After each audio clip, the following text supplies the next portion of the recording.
This is the report of the Regulations Review Committee into the inquiry into COVID-19 secondary legislation. This was a very painful time for many people in New Zealand, a very painful time when they felt, in some cases, disunited or excluded. This is time for us to bring people back together, and I believe that the role of the Regulations Review Committee in our report is something that will give people heart. We do not review policy, but we do look at the secondary legislation and to see if it is made in accordance with its empowering provision and consistently within constitutional principles. I think one of the things that impressed me the most was how poorly some government ministries and departments actually took the role of providing good secondary legislation and then complying with the constitutional arrangements seriously. Now, I understand, and I think we can all acknowledge, that in many cases the Ministry of Health, the main agency in this, was under an extreme amount of stress, that they were dealing with a situation that they had not seen before, certainly not in the lifetimes of the Director General or others, and that they were rushing. The problem is, and I'm sure that members, when they wish to read the report, will understand, is that if the legislation, secondary legislation, is being drafted by ministries themselves rather than Parliamentary Council Office, there is often not the expertise in a ministry to be able to draft clearly and within the rules that are expected of legal drafting. And that was really clear.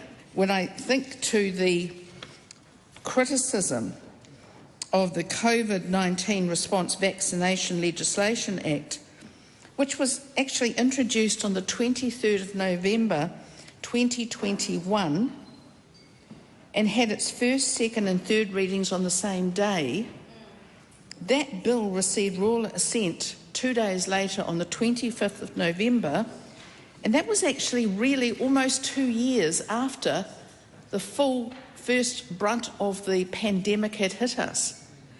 That bill did not go to a select committee, it did not go to regulations review, it was not given the sort of scrutiny that people should expect.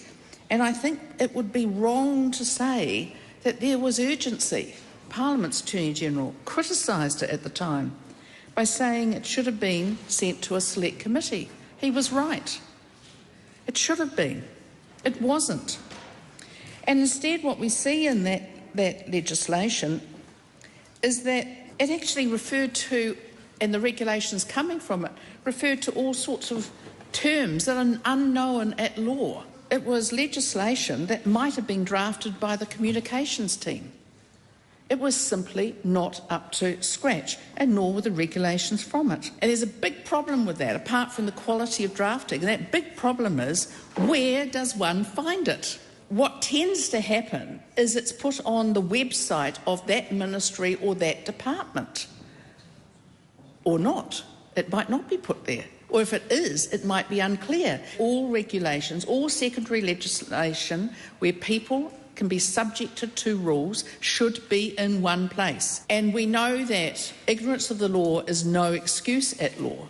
But if you can't even find the legislation, the law that you're accused of having breached, how could you possibly be found guilty under it? And the answer is, I think we're quite lucky not to have had more court cases on this, because, frankly, I think if we were not in a pandemic situation, there would have been more cases on this. Regulations should not be made willy-nilly of whether or not they're authorised by the primary legislation. It has to follow a format, and there's a reason. It's not because we're being I can't even say it now. It's not because we're being difficult about it.